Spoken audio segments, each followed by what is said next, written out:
Welcome, everybody, to the Mormon Newscast. I'm Bill Reel. I'm joined by Rebecca Biblioteca, Radio Free Mormon. It is December 15th, 2025. We're almost to Christmas, almost to the end of the year. RFM, Rebecca, how are the two of you doing tonight? Fantastic. Excellent. I'm festive. I just don't have any poinsettias in my office, but I've got pretty much everything else. You probably got a few things today, though. Do you think so? There were some things that came in the mail, but I've been so busy with tonight's show, I haven't had a chance to look at them. Well, my Amazon Alexa said they arrived, so I'm excited for you to open them. Okay, well, I may get to that by the end of the week. All right. Sorry, my Did lips. I open them live on Mormonism After Dark on Friday? You could do that if you would like to. That would be lots of fun. I'm just going to warn the audience. I do have shiny lips. I've got a cracked lip, so I've got some chapstick stuff on it. So sorry that I look a little weird in the face, but hey, it's probably an improvement. Let's bring up what we've got going tonight. This is the thumbnail: LDS, latter-day shrinkage, retention falling, Gen Z millennials. This will be the main story tonight, and that would be brought to us by Rebecca Biblioteca. And so it says, data shows young LDS are jumping ship. We also have, there's a new temple coming to Maine. We have a Mormon arrested for molesting grandkids. Who would have thunk? More sex abuse in the Mormon church almost on a weekly basis at this point. Another one is, if parents stay righteous, kids will be saved. No pressure. Yeah, and influencers called to top LDS young men's position. This is a new council that the church is called. We'll go into that as well, and I've got that story. Now, before we get into all of our news stories for the night, we have a news story about the Brody Awards that we brought you last week. And this week, we have Carol Hamer, who is here to talk about the Brody Awards. Carol, if you'll tell us what your involvement with them is, the Brody Awards, and then let folks know how they can participate to make this year bigger than ever. Thank you so much. And thanks for inviting me on to help promote the Brody Awards this year. So this is something that we've been doing every year since 2009. We have the Brody Awards and also the William Law Ex-Mormon of the Year that we've been doing on the community blog Main Street Plaza. It was launched in 2009, and we've done this continuously every year. You might possibly have heard of them. I know it's not as big as I would like it to be. The objective, the Brodies are basically like the Oscars or the Tonys or whatever, but for LDS and especially ex-LDS content creators. And it is a basically crowdsourced award in the sense that anyone can nominate, and in fact, anyone can propose a new category. We change the categories every year based on what sorts of things there are that deserve to have an award. And the objective really is to try to signal boost a lot of great content creators, introduce people to different content creators, which is why I'm really, really happy that that you guys here have are going to do the award ceremony live and are helping promote this, because I hope that your listeners now will take the time to go to the nominations link and add their own nominations for all of their favorite creators. That would be really fantastic. And also, if you want to know a little bit more about the history of the Brody Awards, I've provided a link. Last year, I was in a Sunstone panel. In fact, Rebecca, you may remember this, in which I explained like the history of the Brodies, like how they started and what all happened. So that link should also be available. So yeah, so this is a crowdsourced thing, so really, really would love to have participation from all of your audience to help us come up with some great nominations. We have the nominations phase going from now until about Christmas. So anyone who wants to, please, follow the links and nominate your favorite content creators. Thank you very much. Awesome, Carol. And I'll just tell the audience in the live chat here of the newscast are both the links for the Brody Awards and Ex-Mormon of the Year. You can make those nominations using those links. And if you didn't catch those in the live chat, if you're watching this after the live showing, you can go down into the YouTube description down below, and you'll see those links down there as well. So, Carol, thank you. This has been a labor of love on your part for a long, long time. And we're really excited to be involved and to give it a little more visibility, and really excited to see how the Brody Awards go this year. Thanks so much. And now I will go back to bed because it's 2 a.m. here in Switzerland. Okay, take it easy, Carol. Gute Nacht. So, Bye-bye. Gute All Nacht. right. So that's by the way, the Brody Awards are something I pay attention to every year, and I know that a lot of content creators, RFM, of course, you have gotten numerous awards with the Brodies. You made that clear last week. I try not to talk about that too much. But I will say, like, it is such a fun thing, and it's a reminder to me of the content, blogs, poems, books, podcasts that have come out in the last 12 months that I just didn't happen to be aware of, and it gives me a chance to sort of know what kind of cool content is out there in this space that we're all working in. So without further ado, I'm going to go to our first story and turn the time over to Rebecca. Awesome. Excellent. This is going to be good.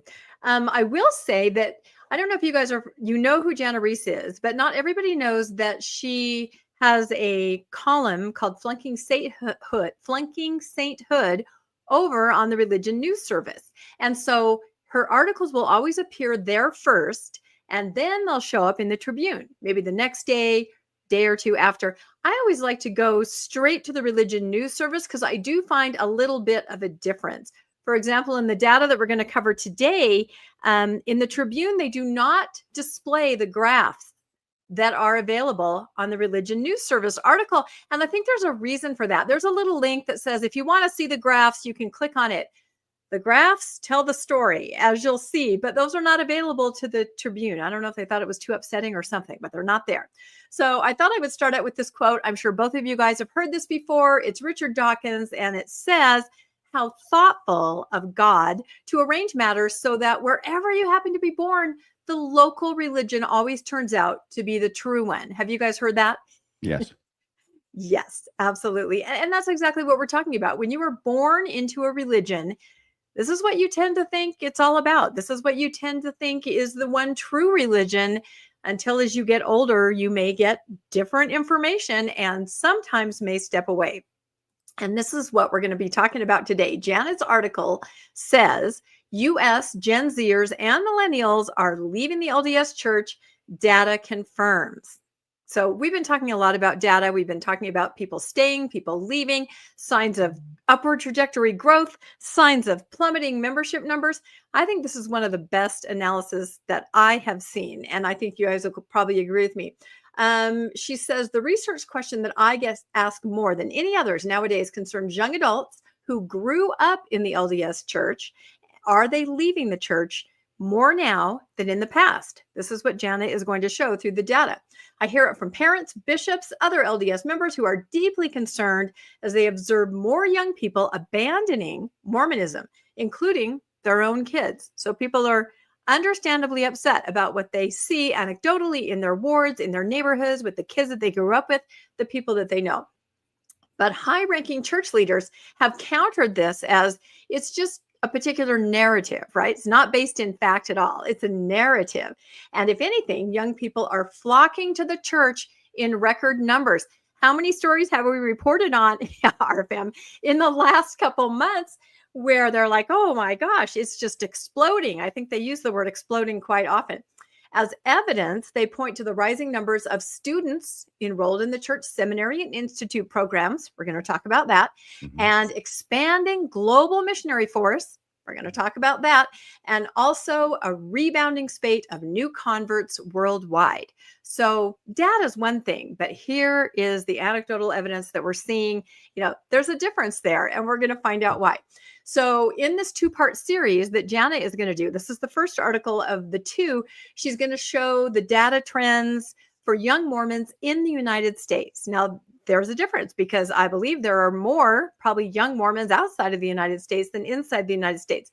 But all of these surveys that we're going to be using the data from target the young people, young LDS people inside the United States. And it's going to focus on how many people have left the church. And then her next article that we're going to cover here on the newscast when it comes out is what happens to the ones that stay? What are they like in terms of how religious they are? So again, she goes on to explain this is U.S. data, but she can confirm from nationally representative data sets that the LDS Church is indeed, I'm going to say it right now, losing more members in the U.S.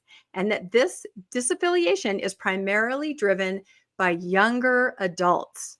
So there it is. She said it extremely plainly, and I highlighted it. And now we'll find out why she thinks this.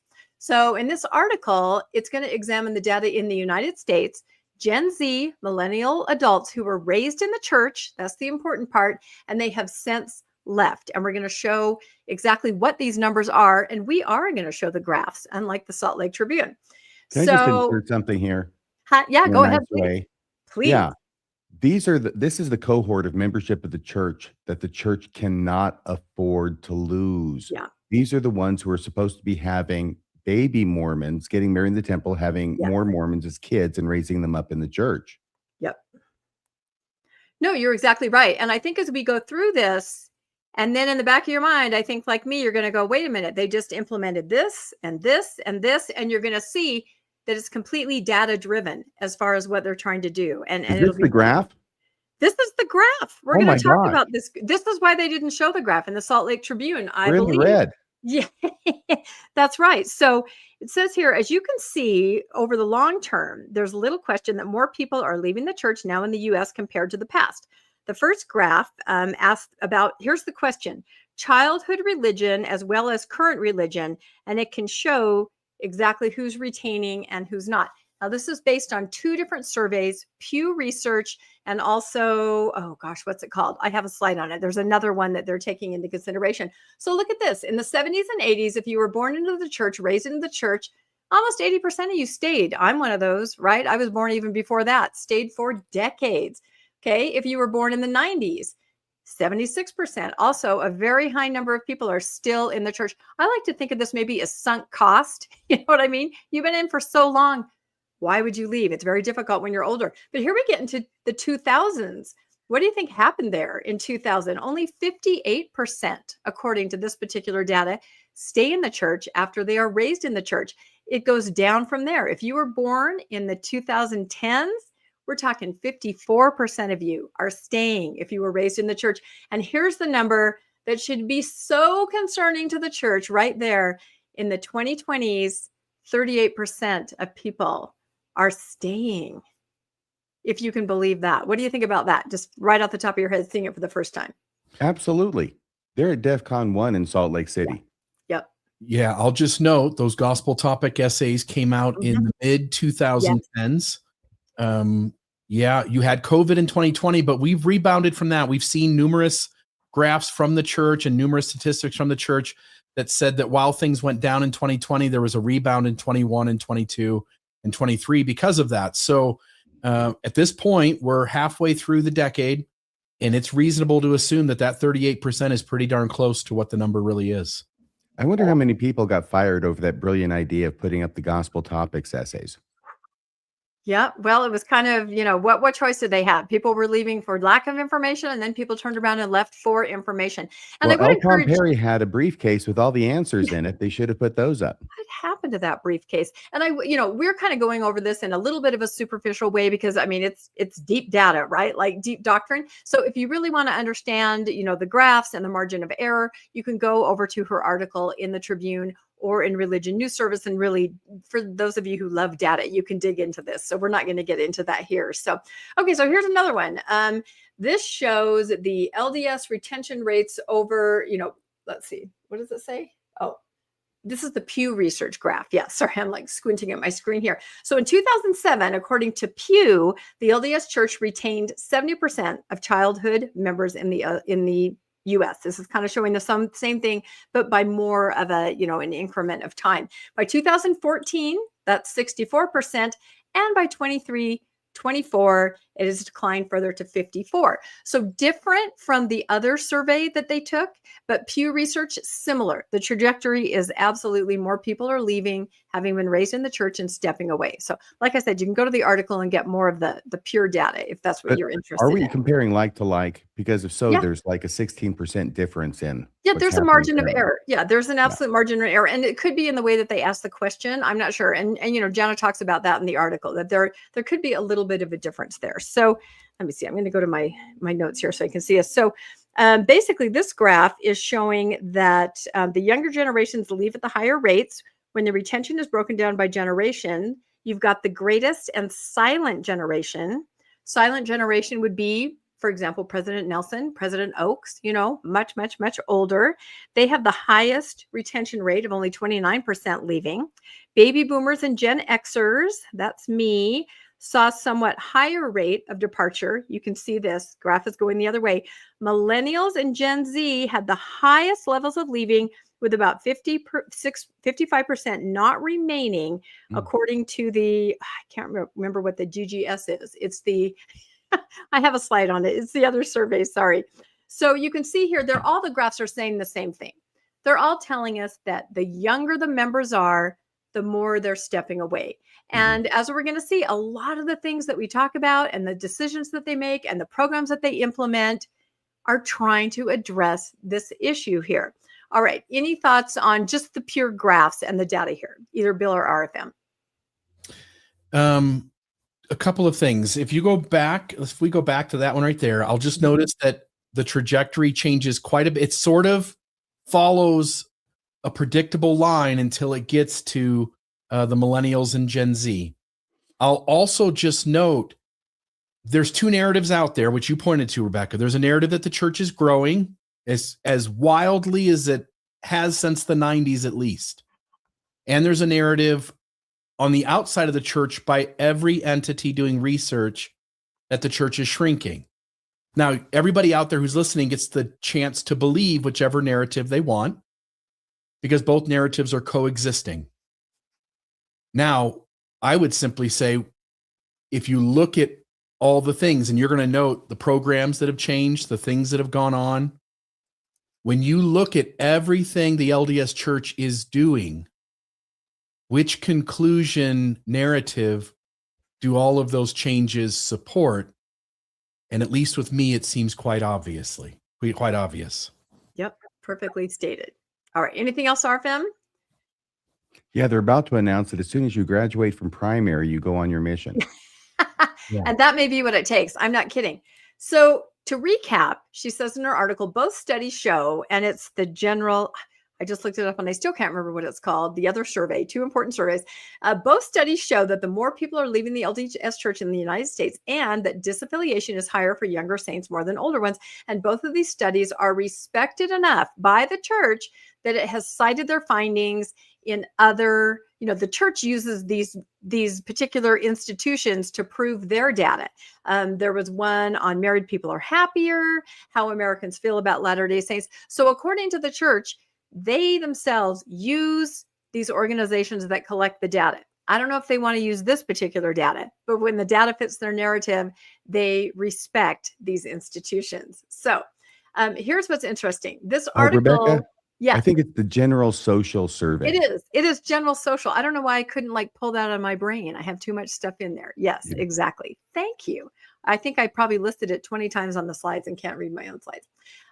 Nuances and additional points. While this article focuses on disaffiliation in the U.S., the church's global growth, like we talked about before, increasing seminary institute enrollment, more missionaries, more international converts, is not directly contradicted by the U.S. trend.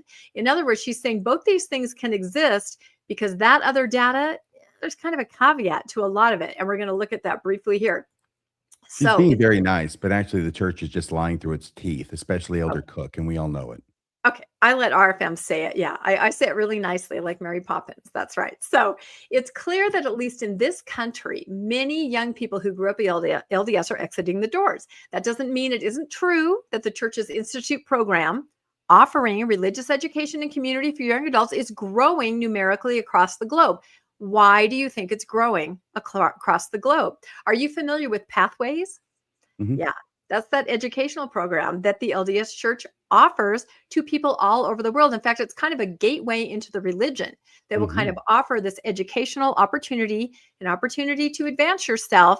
And you're able to go to school online, and you have to take all kinds of classes. And the class that you absolutely have to be enrolled in each semester is Institute. That's right. So is it really that people are flocking to the Institute classes, or is it that they see this as an educational opportunity and they want to, try to take advantage? And in order to do that, they must enroll in Institute. I kind of think that might be the case. So yes, numbers may be growing, but there's another side to that story is what we're trying to say here. So the other thing that she says that it also doesn't mean that it isn't true that the missionary program, it isn't growing. It is growing, right? Thousands of young people appear excited to serve, which is great news for the church. And as I've stated everywhere, last month's decision to lower the missionary age to 18 for women is a long overdue and genius move. And we're going to find out why this is Rebecca, a genius move. Yes. can I suggest that long interview and genius should not be put in the same sentence together? You know, sometimes it takes a while to like percolate that genius move, and you have to check the data, and you have to look at the surveys, and then you have to get the revelation. You have to Right. get out But your genius light is doing pen. something that nobody else would think of. And all three of us, plus thousands and thousands of others, had already thought of this long ago. You know, to some people, it's still genius. So this is what I'm calling the data-driven revelation, right? All of these things that are happening are because they looked at the data, and especially this 18-year-old able to go on a mission. And this actually, I might even rant about this because this, in the sociology of religion, says Jana, the most vulnerable time for people to leave religion is still the period of late adolescence and their early 20s, age 18, age 19, age 20, 21. Our Next Mormon survey research confirms that it's true in the LDS context too. In the 2016 Next Mormon survey, the median age for people to leave the church was 19. Interesting. Boys now could, boys and girls go on missions at 19 back in that era. And in 2022, 2023, the age was 18. Well, what can we do about those kids that are turning 18 and leaving the church? We can make sure that never happens. And we can do that by first lowering the boys' age to 18 and now lowering the girls' age. And here's what I find just so interesting what Jana says. She says, so anything the church can do to keep young women in the religion's pipeline, I thought that was very accurate right there. She said it out loud.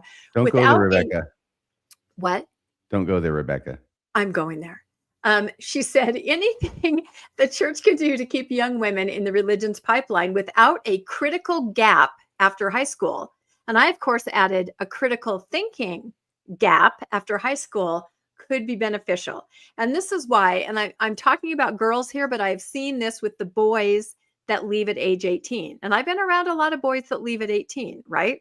I'm a mom, friends, all of that. Okay. So this is what happens when your senior year becomes mission prep, which is what happens. You can apply for your call, I think 120 days in advance. So your entire senior year is waiting for that call, putting your papers in, rushing around to your friends' houses who are getting their calls. It's all about the mission in high school, right? You don't have a gap. You don't have any time in between to like take a breather, do something different. So here's kind of what I came, and this is actually an ad. Remember those ads they used to have in the Ensign Missionary Training Center? And it shows the dad training his son up at home, right, to go on a mission. So the things I came up with were a mission at 18 works because you're still living at home under your parents' influence, right? You're still right there, living in your high school bedroom because you're in high school, right? When you're doing all this mission stuff, you're still under the influence of church leaders, teachers, other adults in the ward who are all so excited for you to go on a mission. And you're getting all this positive affirmation. You're meeting with the bishop all the time. The other members of the ward are saying, have you got your call yet? Have you put your papers in? This is what boys experienced for the last little while. Girls are going to be experiencing this now too. You're still under the influence of your LDS peers and their parents. That is extremely important. You have an LDS girlfriend and her parents are so excited. You have an LDS boyfriend, their parents are so excited that you're going to be going on a mission and they're very supportive of you. You're still in seminary and you're still attending the firesides, the broadcasts, the youth events. You really don't know anything different than this way of life. The focus of the senior year is now a mission, and other activities take second place. You're not applying for an internship. You're not applying for a scholarship. You're not looking at anything else. It's simply the mission. And you have no exposure to external experiences, college, travel, and job. So do you think this is going to work? This is absolutely 100% going to work. Nobody is going to be able to come up for air to have that critical thinking gap year. They're just simply going to move from high school and all of that influence onto the mission. So brilliant. Again, data driven. The other thing I thought I would mention really quickly is, of course, President Oaks stressing over and over, get married, and have children. And I believe the mission leads right into that. So there's so many things we could mention that are data driven based on that data and new, I don't know, ideas, programs, things like that. But in my final thought here, Jana wanted to say one final observation. Both of these surveys clearly show that the Mormons who remain identify with the church and are deeply religious. The ones who stay in the church are far more religiously devout than Americans of their age. And that's what she's going to talk about next time, which I think will be really interesting. So anyway, any thoughts about, we kind of talked about the data, about the idea of data-driven revelations. I just thought, I'm sure that we can come up with even more than that. In fact, I think we're going to talk about some tonight as we go on. Bill? Yeah. Not to take up a ton of time, but let me just mention a few. Taking 3-hour church to 2 hours is a way to reduce the strain on a church that's shrinking at the ward level. The Come Follow Me curriculum is to teach the history and inoculate people, and to teach things in a very basic way so that we don't get into deep doctrine like we at least had opportunities to with the gospel doctrine class. We have less conference.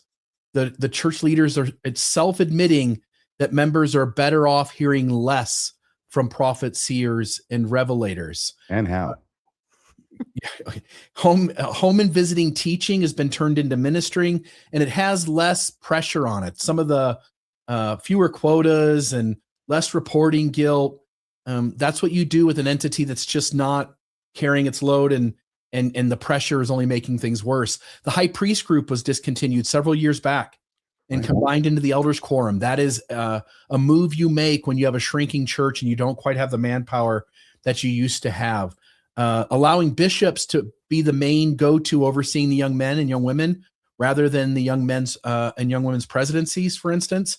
It's a way to get the higher leader who reports to the stake being more hands-on with the group that is the most at risk. Youth progression, ordination timing adjustments. They're working harder to try to keep all of these kids socially together rather than moving kids around based on their birthday, which might create a little more friendship, a little more loyalty, a little more wanting to show up at church and be around the people that you've been around for years and years. Mission age changes, both men and women at various points over the last decade. I'm just looking at other temple ceremony adjustments, allowing women a more significant role in the ward. For instance, being a witness for a baptism, which doesn't seem like a big deal, but if women perceive that their roles are increasing in responsibility, there is a segment of Mormons who will hang on, thinking that they can be part of the change and that they're watching the church grow into the thing that they want it to. I'll just note, those aren't the kind of changes you make when you are a thriving, dynamically growing church. Those are the moves that you make when you're trying to throw Jell-O against the wall and see if it'll stick, because you're running out of options because things are not going well. They're using fewer members to constitute a ward and fewer wards to constitute a stake. Yep. Are they still doing the same program they had for missionaries to get them on the mission? And then somewhere about halfway through their mission, they start assigning somebody at home and working them through these other things they're supposed to go through when they get off their mission to make sure they stay in the church and active and all that kind of stuff. Yep. Yeah, here's the people over there at Psych Ward Radio. There's Carbon Alice. And yeah, we're losing the youth. Even these guys know that the church is losing the youth. And these guys here, these are pictures of the youth that are staying in the church. So the church is losing its youth. Even these guys know it. And the reason this chaps my hide is because I and others, but I have been saying this for a decade now, in the face of the church denying it, and in the face of church leaders claiming that the church continues to grow, and that this is indeed a sign of the true church because it continues to grow, when I have known they have not been telling the truth, because the statistics don't lie. I'll say one more thing, just from a psychological standpoint. When you can convince your members that the church is growing, the members perceive that they're on the winning team, and they perceive that, like, oh, only the minority of people leave.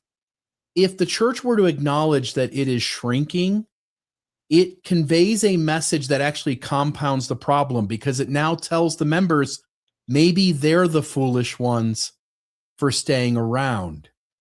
And so you'll notice that here's one more chance where the church could have made a shift, could have started to be vulnerable and honest and accountable, and it still has no ability to do that. And it is the only source that the church is growing. Every source outside the church is pointing to data that says it is shrinking, and the church has data, but it's only the data that none of the rest of the world's allowed to see. It's the only one that gets to do the math on the numbers, and then it gets to share it with the world, but it doesn't open the books. And so it can make up whatever numbers it wants to. Yeah. Jonah Barnes, by the way, with Psych Word Radio, has gone on record, and I think we played the clip as well, that it's okay to lie about Mormon apologetics if you can get the young men interested enough to stay in the church. Yuck. It's so deceitful, though, because if you think about it, what does this do? You're on this hamster wheel all through high school and the mission, and then you come home and you marry somebody from your mission, and you have, as Elder Oaks said, several children. And then, unlike me being 55 and waking up, you're 28 and you wake up with 4 kids and you go, what the hell happened? Right? So yeah, they're in for a world of hurt, I think, if they keep this up, and all the trying to make everything so cool, right? You can wear a cross. I've got Christian jewelry. I'm praising. I got the music. We love Jesus. All of that cool stuff for the cool kids. Yeah, it's just window dressing. And I there's think how nothing really cynical this is on the part of the leadership of the church, that they're trying to keep members of the church in it until they die without finding out that the leaders are lying to them. That's it. I think that's cynical. It is. Yeah. And so we go from one story that looks bad to the church to another story that has to do with Mormons and sex abuse. Radio Free. You know whose story that is, right, Bill? Yep. It's going to You're be the man. Oh my gosh. Okay, 74-year-old man charged with several felony child sex crimes, accused of abusing grandkids. This is from Megan Bruger, KUTV, December 10th, 2025. These are just some images I got from the internet, and I decided to make them cartoons so nobody thought I was portraying the real people. Okay? But this is what we would like to think would normally happen. But that's not what happened in this case, apparently. A 74-year-old man was charged with several felony child sex crimes after he reportedly abused several of his grandchildren. The man, whose identity is being withheld to protect the victims, was charged with 5 first-degree felony counts of aggravated sexual abuse of a child. By the way, I am ambivalent about this whole withholding these people's identity to protect the children, because I understand that how easily it would be to figure out who the kids are if you name the person. But it's like, if you do this kind of crime, which many would think, and I would tend to agree, is the most horrible crime or up there that a person can do, that because you're victimizing children, you get a pass on having your name in the newspaper. Any thoughts about that before we continue? It also doesn't, by releasing the name of the abuser or alleged abuser, you allow everyone else in that community who had interaction to double check with the people they love. Yeah. And to check in and see if this person had any interaction with them, and if that interaction was inappropriate. By withholding the name, you actually promote a space that continues to cover up abuse that either we don't know about or that's tangentially connected to this abuser. And we don't get the chance to sort of figure that out as a community because it's just a kept secret. I think that's a really good point. What do you think, Rebecca? Well, I'll talk about this post more as we go through this story, but I saw a post on Faithful social media today where someone was asking, I think, there's somebody in our ward who's been convicted and is back in the community for this. And, how do we handle this in the ward? So the one thing I will say that kind of piggybacks off what Bill said is that one person said, oh yeah, in my ward, this is a comment, we had somebody, that was on the sex offender registry and convicted. And the bishop said to all of us, this person's in our ward. I can't let you know who it is. Just watch out, everybody. So it could be anybody. It threw everything into chaos. She said, as a primary leader, she's like, so when the kids go to the bathroom, we send the whole class and we all stand outside of the door. No one knows what is going on, but they know there's something, a potential evil there at church. So I know it's a fine line. I know it's privacy and, I don't know, repentance. But in this case, yeah. What And I know good does nobody that do wants to tell to, the leaders? Yeah, there's someone here. You can't yeah. know. So just And I watch know nobody everybody. wants to victimize Yeah. the victims. Yes. But maybe it Yes. sounds like there's probably other victims out there who may be getting victimized by this. That's right. So it's definitely a debate, and one that we're going to follow their lead on anyway, even though I think Rebecca figured out who it was. Don't you instantly try to figure out who it is? You do. I did. Yeah. And how long did it take you, by the way? Oh, 2 seconds. And I found out his church resume and I found out everything. So, and then I thought, gosh, I hope people in his ward know, I don't know. Well, we're including his church resume, though not you his name. Okay. The 74-year-old, whose name we are not revealing here at the Mormon Newscast, was a ward. This is not published. This is from Rebecca. Yeah. Was a ward executive secretary in 2 wards from October 2011 to October 2013. They had the 2 wards. They had ward realignment halfway through that, and he changed wards but kept the calling. Okay. This occurred in the Saratoga Springs, Utah, Israel Canyon stake. And so this is from their webpage. That's the Timpanogos Temple, which I'm guessing that's the temple district they're in. Back to the story. According to the statement of probable cause, the Division of Child and Family Services received a report of the child abuse in January 2025, and then says nothing about that rather remarkably long period of time between the report and the arrest and why that was. There's a story behind that, I imagine. The man was accused of sexually touching 4 of his grandchildren, all between the ages of 4 and 6 years old, at his Saratoga Springs home. By the way, Saratoga Springs, is that a nice place in Utah? It looks nice in the picture, but I don't know. Yeah, it's kind of where the Secret Lives of Mormon Wives hang out, and it's a booming area. Lots of young families, younger couples, and yeah, it's grown up. It's grown up a lot in the last 15 or 20 years. Is it on a lake? Yeah. What lake? It's over by it's kind of Utah Lake. In fact, it's kind of hard to get out there. Like they always talk about building this highway that goes across the lake to try to dump people off, into the other part of Utah County, because it is a little bit isolated. Okay. Thank you. The 74-year-old grandfather, was also accused of being aroused and inappropriate with his daughter, who has Down syndrome, and of whom he is the primary caretaker. Maybe not for much longer. No. One of his granddaughters told her mom, so this is how the disclosure happened. Something weird happened with Grandpa. I don't like it when he touches my bum. According to the probable cause statement. To understand how often abuse occurs within families, this is from a different story. I just laced it in here. KUTV spoke with licensed clinical mental health counselor Kristen Floyd, who said abuse actually, especially in Utah, is more common with family members than it is with just a stranger, Floyd said. And I think this was in the context of her trying to dispel this myth, which is, stranger danger. Yeah, there is stranger danger, but there's also family danger. And in Utah, according to Kristen Floyd, the family danger is higher than the stranger danger for kids. He, back to the grandfather, then reportedly admitted to his children that he sexually abused the grandchildren. In a text, he sent them the following message, quote, I am so sorry for what I've done. I'm so sorry for the pain inflicted on your beautiful, precious families. Why did it happen? ...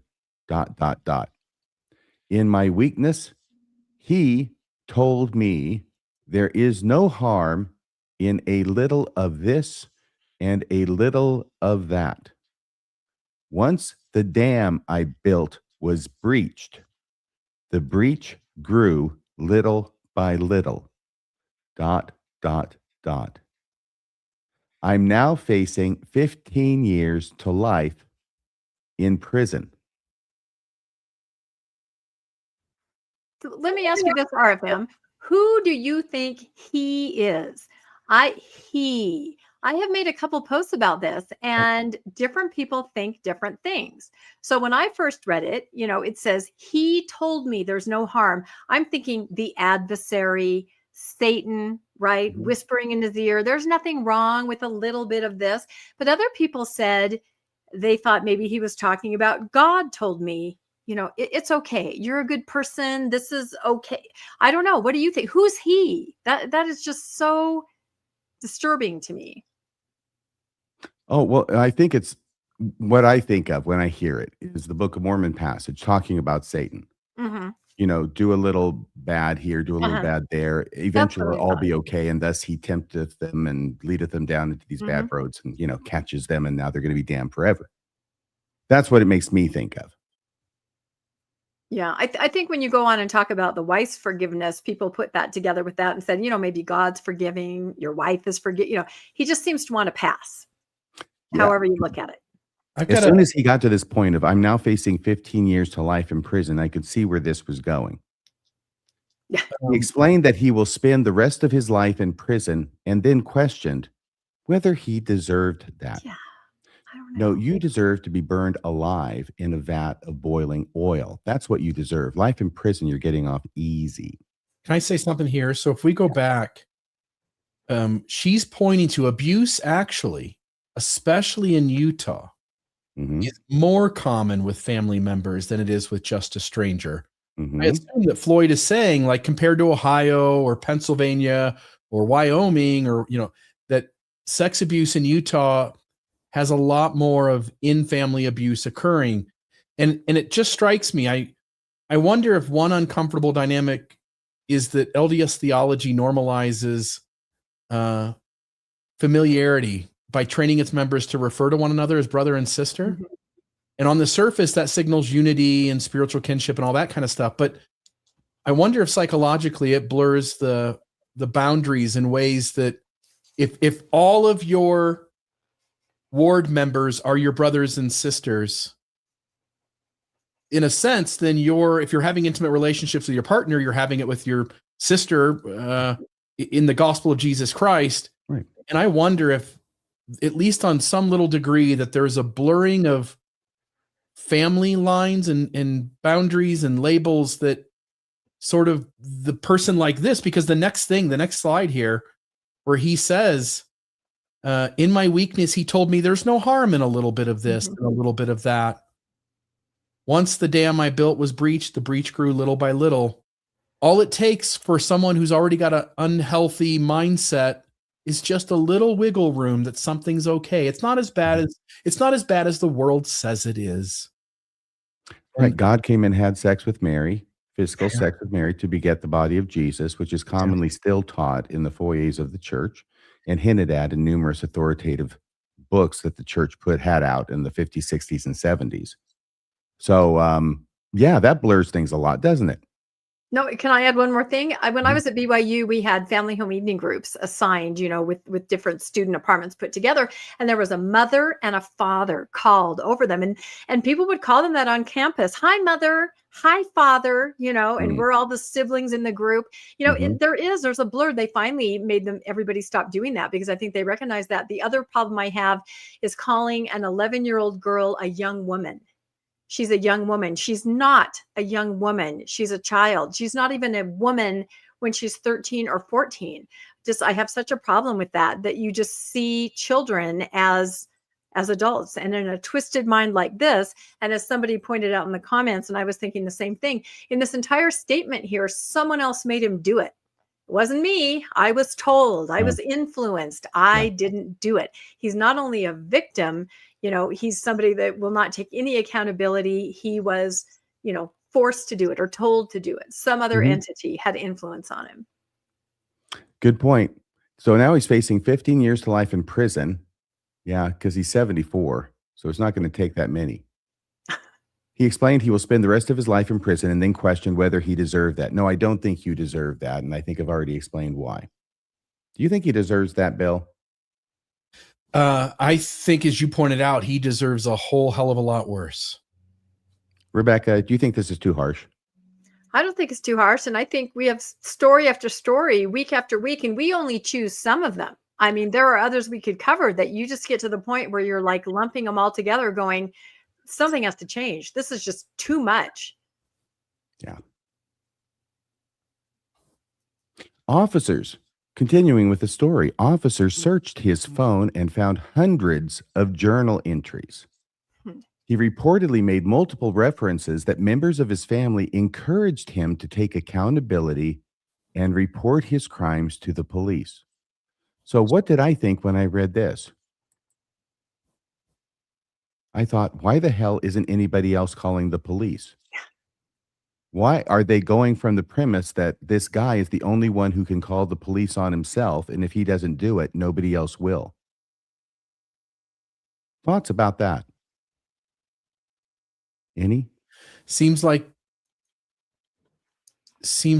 again, if I read this right, he's getting input from people around him that say, you're doing something wrong. Go be accountable and report your crimes. But as you point out, why didn't they? Why leave it up to him to fix this problem that he seemingly is unable to fix? Why not protect children and you be the one to call it? I don't get it either, RFM. I know why. I'm guessing I'll tell somebody you why. did. I think why. I think why, because of the repentance process, right? In the repentance process, it doesn't say someone needs to turn you in.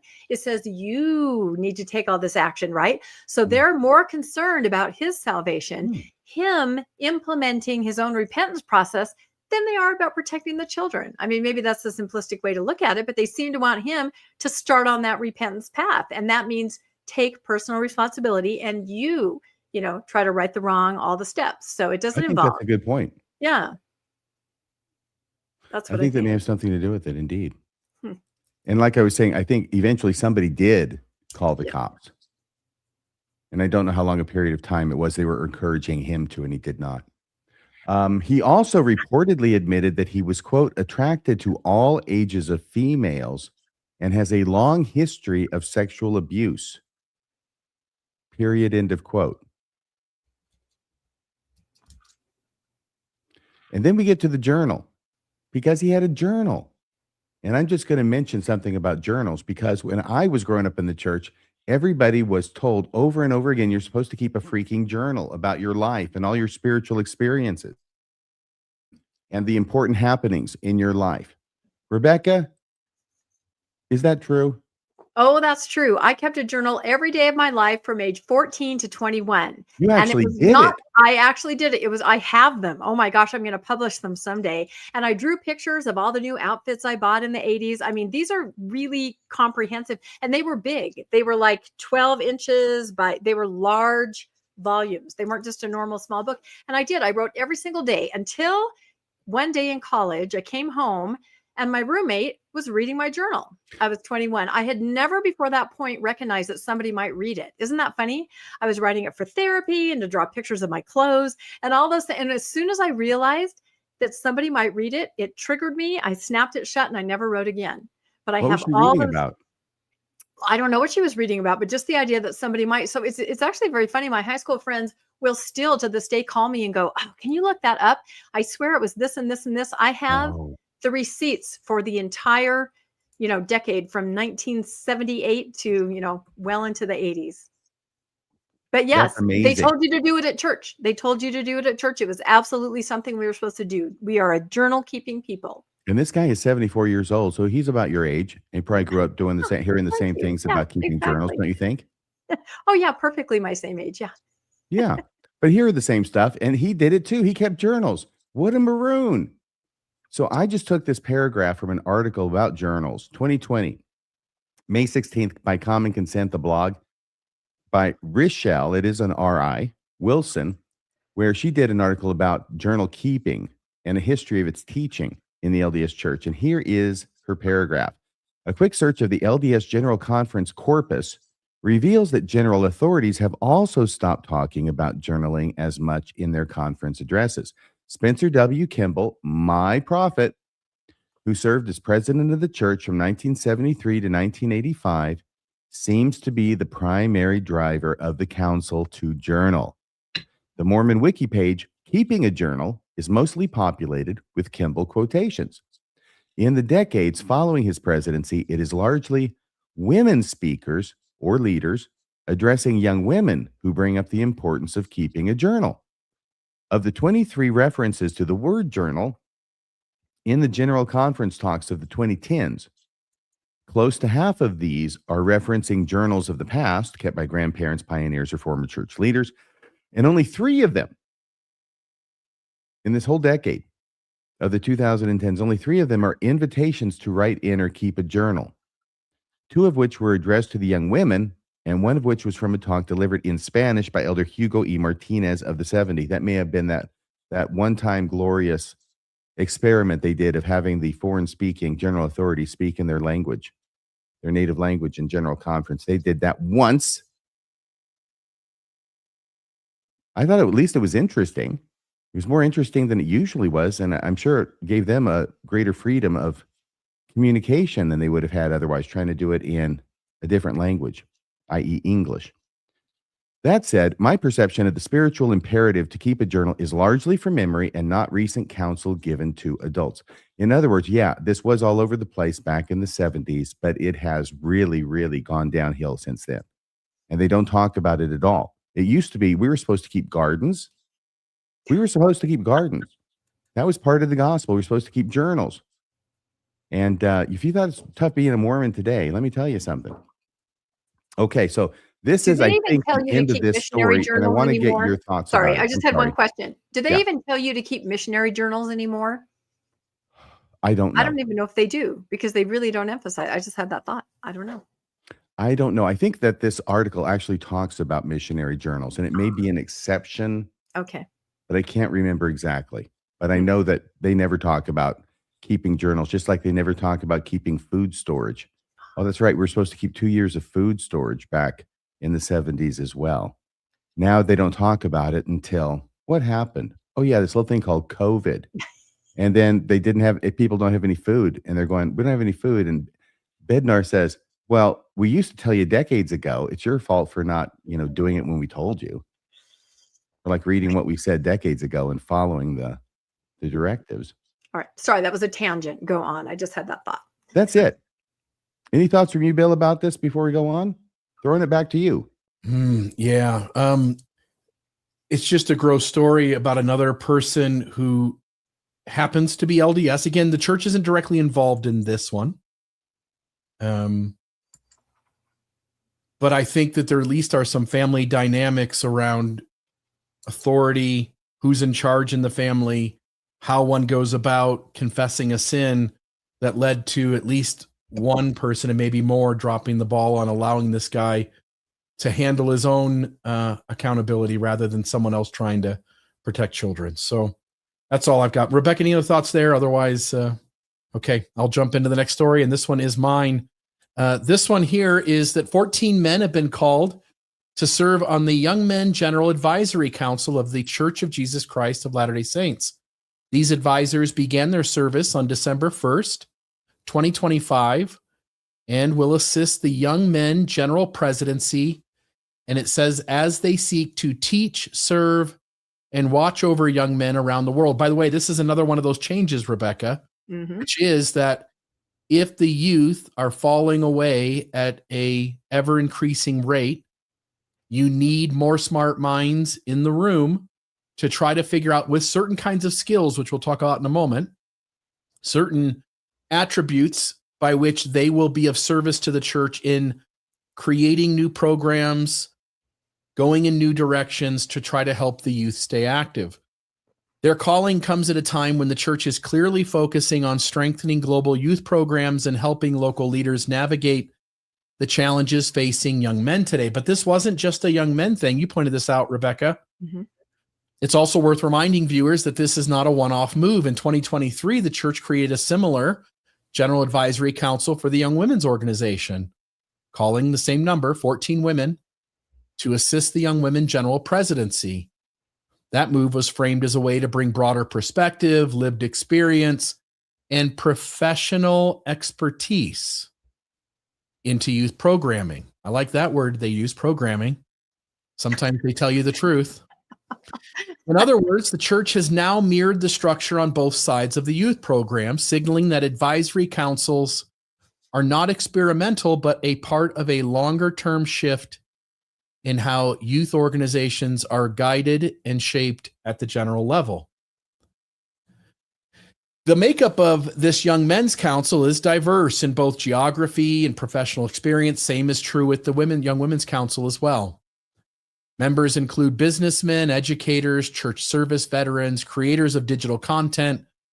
Among them are university professors, industry leaders, people with deep experience in church education and administration. Some have worked in workforce development and technology, while others bring experience in communications and media. This is not a traditional clerical roster. As for the women called in 2023, their public profiles were generally more conventional. Most had backgrounds in education, leadership, or long-term church service. And while some had modest public visibility through writing, speaking, or professional work, I'm not aware anyway of any being widely known public figures or large-scale online creators. By contrast, one member of the Young Men Advisory Council, Luke Nichols, comes from a well-known public platform outside formal church settings. Luke Nichols is the creator of the Outdoor Boys YouTube channel. By the way, 18.4 million subscribers. Wow. Yep, I wish the Mormon Newscast had that many. So folks, please hit like. Please subscribe. Would you? Help us get there. That's more than there are members of the church. There are 17 million members of the church, give or take. More subscribers here. There are more subscribers to the Outdoor Boys than Mormons on the rolls, even including the less active ones. And those frisky 110-year-olds. Yeah, that's true. Grandpa. Okay. The channel has millions of subscribers. We said that 18.4 million to be exact. This is a family-friendly outdoors channel focused on camping, survival skills, adventures with his kids. I watched a couple of these, and he takes his kids out and he shows them what the outdoors are like and records the whole thing. It really is very family-friendly oriented, and I think a really upstanding kind of channel for people to watch. I hope that's a dead crocodile. No. I think you're saying no, or what did you say, Rebecca? I said, I don't know. No, I said, oh, well, I hope so. Because if not, I'm not sure he's setting a really good example. Yeah. It's one of the more recognizable wholesale content brands on YouTube. And what I think is interesting here is what he did. So Nichols built an audience of millions with wholesome outdoors and family content before announcing that he was stepping away from YouTube immediately after being called into this council. Why would he step away from YouTube? Especially if this council is just a temporary thing, right? Like if this is just a 3-year assignment and one goes back to their normal life, or at least doesn't have any guarantees about church service, especially if you have 18.4 million subscribers, you've got considerable either ad revenue from YouTube or being able to promote products and things like that. It's a strange thing. Did you watch his goodbye video? I did not. He kind of explains it. He talks about the time that is spent, and we can all relate to that on not on the scale, that he's packing and camping and editing, putting all the content out. But again, as you say, the revenue from that must be incredible. But the main thing he talked about is just so much publicity and notoriety for his family, people figuring out where he lives, coming to his property. I think it was getting to be just too much. And that is why he described that he stepped away. It was just too much in that. And it just happens to become too much when he's being called into this young men's advisory council. No, it was before. And he may have had a heads up on this. I don't know. But most people believe that it was privacy issues. And how they always say, I want to spend more time with family. So I don't know if we'll ever really know. Usually when you get caught shagging the cleaning lady. Exactly. I don't know. 18 million subscribers. My family can wait. Sorry, that was terrible. But still, you would think your family would want you to do it. So Latter-day Saints Digest mentioned already had announced stepping away for a bit for family reasons, but I'll just say this whole process doesn't happen, as RFM pointed. This whole process doesn't happen in 10 days. Yeah. They have to sit down with 14 people, extend a calling, get the yes from all of them, make sure that all of them have their questions answered, that whatever paperwork needs to be done behind the scenes, that all gets done. He would have known for a little while, and so I'm still not convinced that they're not connected. His decision to leave a lucrative online media career at least seems plausible that it's tied to the confidence he has in where the church calling will take him.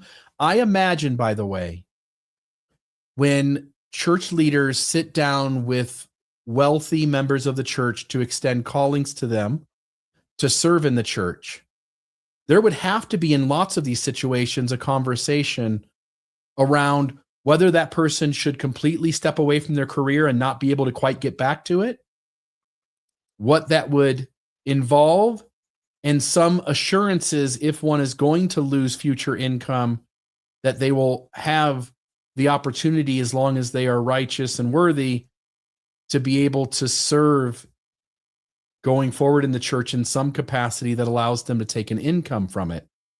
And if anyone wants to propose that conversation never happens, I'd say you're crazy, because I think that conversation has to happen in some of these situations where a wealthy Latter-day Saint is going to give up his income to go be a mission president, step away from his company with no assurance he can get back to it.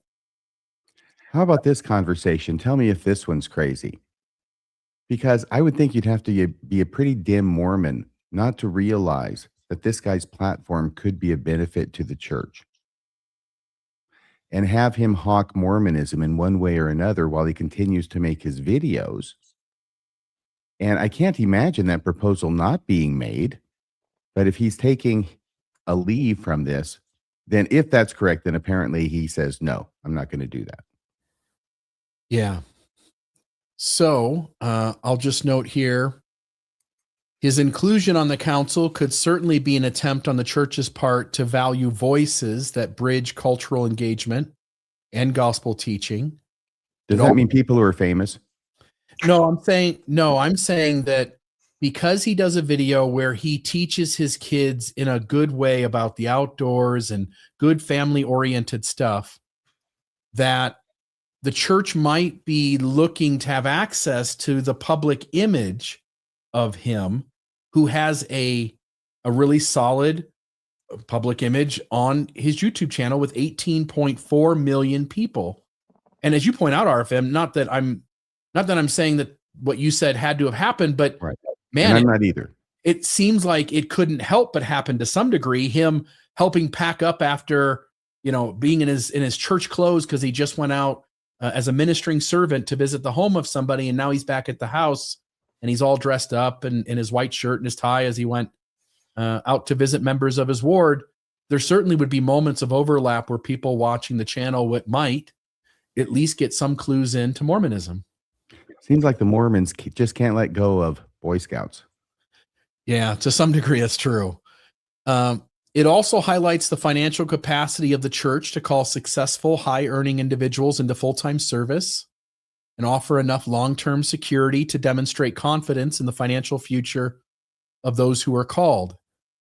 It's only recently, by the way, that I'll say maybe 10 years ago or so, I learned that almost all full-time 70s move into emeritus status, and they continue to get paid, continue to get health insurance, continue to get things, which makes sense. Again, the church is calling people from very lucrative careers, very high up in companies, people who make lots of money doing, again, what the church would say are important things out in the world too. And when they come over to the church, at least some of them are sacrificing that. And again, I think that there's some assurance on the church's part that they're taken care of far past when that particular calling ends. And also, by serving in the church, they learn a lot of things that the church doesn't want them talking about. Very true as well. So Marlon Jensen, for instance, I've had a few conversations with. Yeah? Yeah, him being an emeritus 70. Right. Continues to be on the payroll of the church. There's a lot of motivation for Marlon not to say too much. Can you get him on Mormonism Live? I've got his email address. I could certainly ask him. I would say the chances are slim. Because I hope he wouldn't lose his pension if he came on this show. You'd have to compensate him. He might. We can't compensate him that much. We can compensate him. We can give him a platform to tell the truth. That's true. And that is a form of compensation, but it is the greatest form of compensation. It's not health insurance. Yeah. And these days, that's what you need. That's right. Okay. So whatever one makes of that reality, Nichols' decision suggests he felt comfortable stepping away from his career with the understanding that his material needs would be well covered going forward. By the way, can I state the obvious as well? This Yeah. is, I've been cynical enough. Let me do the other side of the coin, okay? Yep. Or it may be that this fellow, like many other Mormons before him, took a substantial pay cut as a sacrifice in order to serve the Lord as he sees it. Yeah. I won't do it here, but someday let's have a conversation about even the wealthiest of people in the secular world who come over to Mormonism, what all they get if the rumors are true, what all they get, and if it really is a step down or maybe just a step over.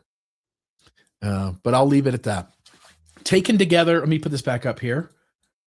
Taken together, this council's composition hints at what might be coming for the Young Men and Young Women's program going forward. The blend of traditional ecclesiastical experience with modern professional skills and media savvy suggests an effort to make youth programming more relevant to today's world.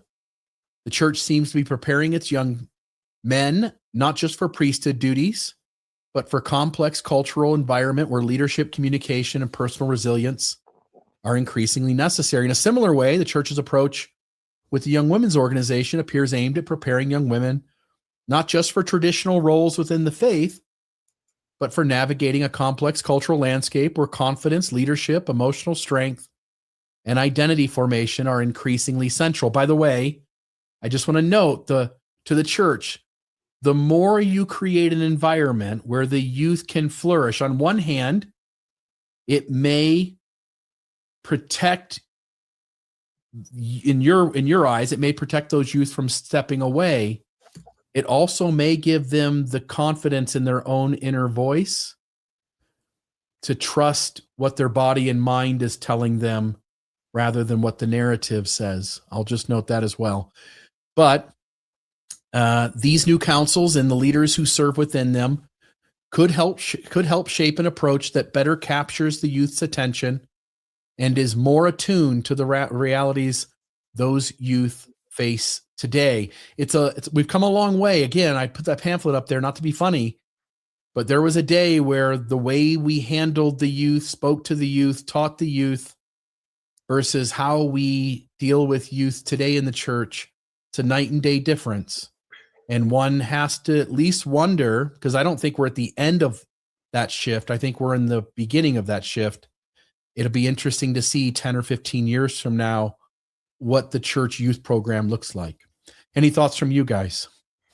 I have some thoughts. I do not believe they are trying to create amazing youth programs. I believe they are trying to create the illusion of an amazing youth program by calling social media influencers. Now, in the past, I looked it up. 2020 was the last time they called an advisory board. Do you remember who was on that board, RFM? There were 5 people. Peter Vidmar, remember that? Oh, yes. The former Australian mission president. Yeah, they were just, kind of regular guys. Flash forward 5 years, right? And in between that, you have this advisory board of 14 women called. And I remember podcasting about it going, oh, look, they weren't stay-at-home moms. Everyone was like a career woman, right? It was great. Everything they told me not to do, these women are being celebrated. And of course, the young women today need that as an example. And so I thought that was interesting, 14 women. And now here we are, 2025, and there are actually 5, if you believe Jasmine Rapley, of these men on this board that are significant social media presences. Some of them are very much in the LDS arena, but they are all, YouTubers and influencers. They have their own channel. They have their own subscribers. 5 of the 14 I don't know if you guys had heard that, but I thought that was very interesting. So I'll Was make the Jacob Hansen prediction. one of those guys? Huh? Was Jacob Hansen one of those guys? No, he didn't make the cut for some reason. But I'm going to predict that the next time, which should be, 5 years from 2023, I'm going to predict that the new women that they called to that 14 person board are also going to have presences, because there are a lot of women that are influencers, out there, either in the church or church adjacent. But the reason I say I don't think that they're focusing actually on improving the programs, they just want to make it look like they are. These are social media influencers. Think about what we talked about, the Vatican, right? Had a huge day where everybody came in, met the Pope, put it out on Instagram, get everybody really excited about Catholicism. And that works up front. It's like window dressing. But when you don't have anything to back it up, the same thing in the LDS Church. You can have all these really slick ads and these exciting things come to church, but what happens when you actually get to church? What's there for you? Well, I've been kind of tracking this on Faithful social media, and I've seen lots of people in bishoprics, youth leaders saying, are you able to have a youth program in your ward? Does it work in any way? And everyone's weighing in. It's a disaster, a complete disaster. Ever since the bishop was made the young men's leader, the programs have completely fallen apart. They're not at all what we went through when we were young. You guys were a little older, but when I went through, and I'm hearing this and seeing this over and over as leadership, bishoprics, and young men and young women leaders say, we don't know what to do. We can't do it. There's nothing there. There's no guidance. There's no structure. So I say it's going to look great. They're going to have all kind of slick ads, and all kinds of things and content. But when you get down to the actual ward and the program, it may just be, what do you guys want to do? I don't know. Let's play some basketball. Okay. And that's what it's going to be. So anyway, my 2 cents. Yeah. The Mormon Church has for decades gone from failing program to failing program. Yeah. I'll just note, Rebecca, I think you make a great point. 5 out of the 14 have some degree of being a social media influencer. That's not a coincidence. That's not like, hey, we just called some people the Lord said, call these 14 people, and these were just righteous men who, calling 5 of the 14. If 5 of the 14 men called are social media influence, it means the church has a mindset, perhaps even a plan about what it wants to do, and it called the people that could carry that plan out. I was just going to say, based on something we talked about earlier, that old verse in 2 Nephi, here's what it says. It does not reference Satan, as I had incorrectly recalled. It's just an unspecified they. It says, yea, and there shall be many which shall say, eat, drink, and be merry, for tomorrow we die, and it shall be well with us. This is 2 Nephi 28, 7 and 8, if you want to look it up. And verse 8, and there shall also be many which shall say, eat, drink, and be merry. Nevertheless, fear God. He will justify in committing a little sin. Yea, lie a little, take the advantage of one because of his words. Dig a pit for thy neighbor. There is no harm in this. And do all these things, for tomorrow we die, and etc. So I think that was what it made me think of. And it is just talking about there'll be people, and a lot of them apparently, that will say this. Yeah. Well, with eating, drinking, and being merry, Latter-day Saints certainly like to be merry around their temples, and we've got some temple updates. So, Rebecca, yeah, through some temple news. We do have some temple news, and I want to say again, I feel like a prophetess. I also feel like you guys are prophets. We saw this coming a mile away with how they are now going to use a new playbook to announce temples, to implement temples. I tried to find some of the clips where we've talked about this, but I didn't have time. Plus, there were so many places where we said it, where we just said, based on everything that happened with Fairview and Cody and Lone Mountain and Heber, the church is going to kind of go underground, much more subtle, working behind the scenes. Don't announce a temple until you already have everything in place. You have your key people, maybe working with the city, you have people in stakes, and then just very subtle announcements so that it's not this, big blaring bullhorn saying this temple is coming. And this is exactly what we've seen here. Although I do say that I didn't picture it would be this low key. I was surprised. So from the church newsroom, it comes out and they say Maine's first temple is announced during a steak Christmas fireside. Look at this room. One steak. I don't know how many steaks there are in the area, not too many, but there's just a smattering of people there. And I have a Christmas stocking here with a temple in it, because what do all these people have on their Christmas list? A temple. They're hoping and wishing so hard. And this is very exciting, RFM. Do you see here who made the announcement? Mr. Haney. Mr. Haney. You and I are the only ones that get that joke and laugh at that joke. So we'll just I'm not keep doing using Mr. it. Haney from Green Acres. I'm doing Alf doing Mr. Haney. Oh, okay. You've taken it one step beyond. I get that. So anyway, it says, as members of the Portland, Maine stake of the Church of Jesus Christ of Latter-day Saints gathered for a stake Christmas fireside. It was actually just a fireside. Like, who goes to a fireside? Only a few people, right? Sunday evening, December 14th, they received an unexpected and joyful announcement from the First Presidency. This is incredible. House of the Lord, it says, we're pleased to announce the construction of a temple in Portland, Maine. The specific location and timing of the construction will be announced later, right? You don't need to worry about that. You're going to get one. We're not going to tell you any of those details. We're not going to send you any emails that some of you might forward to Mormonish. None of that is going to happen. That's right. It could be anywhere, and you're not going to know till the very last minute. I hope it's next door to Stephen King. It could be. Anyway, and this is Elder Alan D. Haney who's telling them all this, General Authority 70 and president of the United States Northeast area. So I thought that was very interesting. I asked AI to create a church, temple in Maine, and it looks kind of like a Red Lobster, but there it is. So that's AI's idea of what a temple in Maine would look like. I like it. Did Elder Haney bring any classic cars or old comic books with him? Elder Haney. No, I don't think he did. So he goes on to say, this is a reason for all of us to rejoice and thank God for such a significant blessing, one that will allow more frequent access to the ordinances, covenants, and power that can only be found in the house of the Lord. The statement concluded, although again, we're not going to tell you where, when, how, who, but just know it's coming. I think you can find a lot of those ordinances in the Masonic Temple. Yeah. In the meantime, you can just I don't think it's only in the house of the Lord you can find these. In the meantime. So he goes on to say, speaking to the attendees in the Portland Stake Center in North Yarmouth, Elder Haney said, in a recent meeting of the First Presidency of the Church, a decision was made. Okay. This is important. That when directed by the First Presidency, the announcement of the construction of a new temple should be made on location by a member of the Quorum of the 12 Apostles, or simply, I added the word simply a member of the area presidency. So it's not going to be happening in general conference ever again, at least as long as President Oaks is around. Exactly. And I took it that way as soon as he said it. Others said, oh, no, I'm sure he means just no more announcements in this conference. No, from now on. And he goes on to say, such an announcement by a member of the area presidency was never occurred before. Tonight is the first time. So from now on, if there's something going on in your stake where they say, you got to go to the fireside, trust me, nudge, nudge, wink, wink, you have got to go to the fireside. They may be telling you it can be a member of, it can be apostle, or it can just be a member of the area presidency is going to come in and tell you that you guys are getting a temple. So or you could just stay home and watch the newscast the following night. Okay, you could do that, true.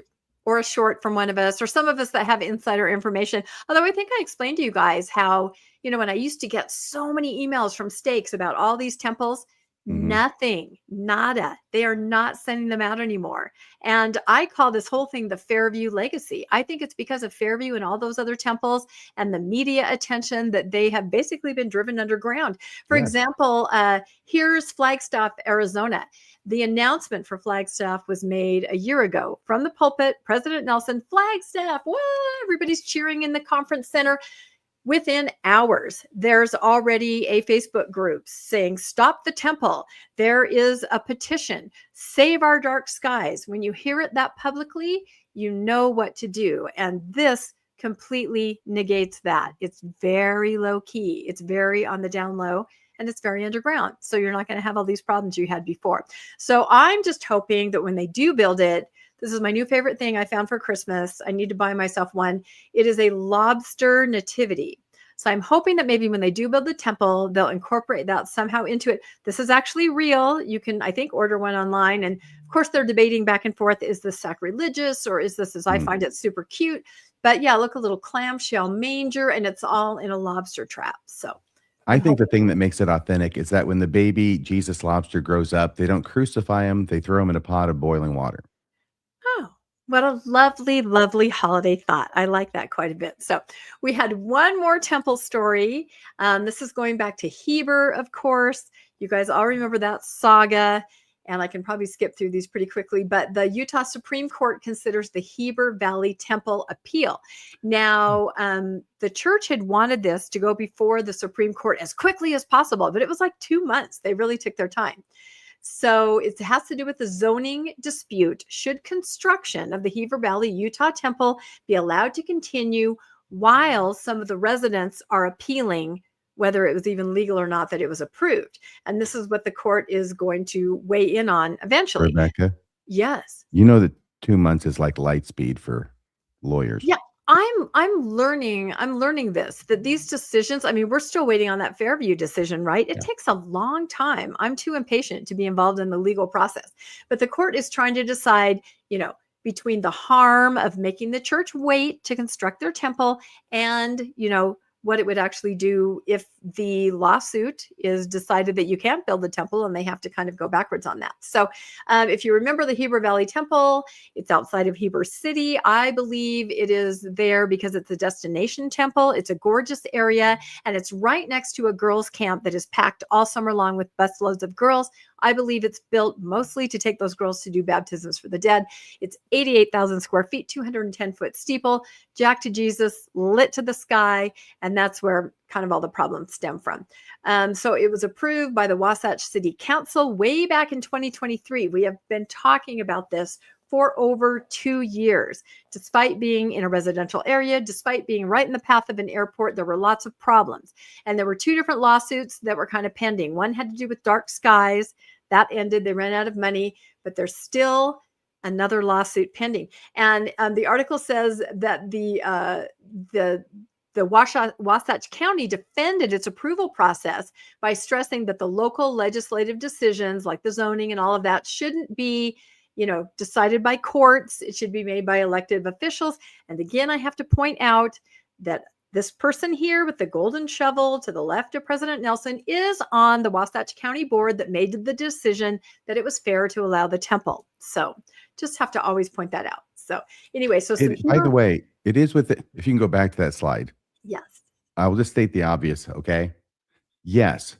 Wasatch County, your approval process, it is a local legislative decision that you have the power to do. The courts are there to make sure you follow the rules and you don't have a guy who is part of the decision-making process standing next to President Nelson at the groundbreaking ceremony. Yeah, with a golden shovel. I'll just never get over this. And there was another one in the council that there's a picture of him, praying in the audience of the groundbreaking. So how do you get a fair shake with that? That's what I we want should to be allowed. I mean, no Mormon ever said this, or politician, right? We should be allowed to do whatever we want without being second guessed by the courts. Hello, this is supposed to be America, guys. Did you not study this? There's like there's a whole section of the government that's devoted to this. There is. We'll get into that on another podcast. So anyway, like I said, there had been 2 lawsuits. There's one left. 4 Heber City residents from the nearby Red Ledges neighborhood sued Wasatch County in November, alleging that the county illegally approved this project, right? That's the whole crux of everything.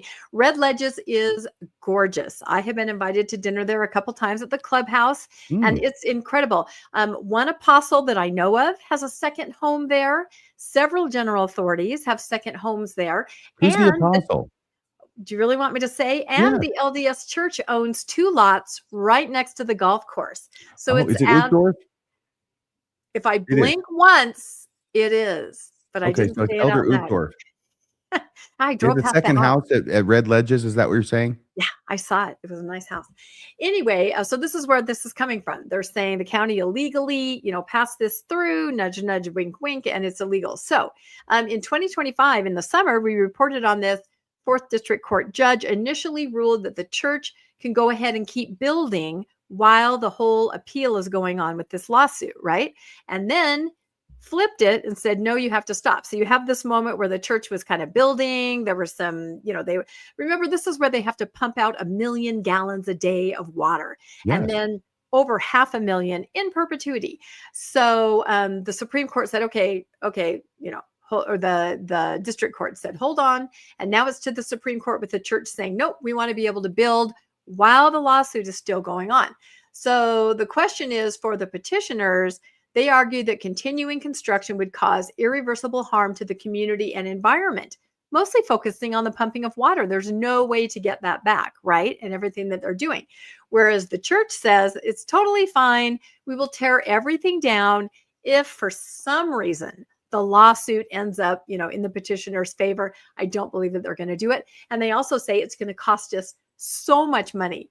12 to 18 months stall is going to be millions of dollars. So there's that balance that a court has to decide. Well, there is, but can I say from the church's point of view that I think this gives the lie to their protestations of how carefully they manage the widow's mite. Yeah. They don't care. They'll spend millions of dollars building a temple that's on appeal, and they may well have to tear it down at the end. We'll just demolish it. We don't care. It's not our money. They literally said that. They said, you know what, if it comes to that, if it has to, we'll just take it all down. But the community is saying, the traffic, the noise, the construction, and then what, 2 years from now, you have to take it down. And then the traffic, the noise, the construction, it just makes so much more sense. Let's get this set.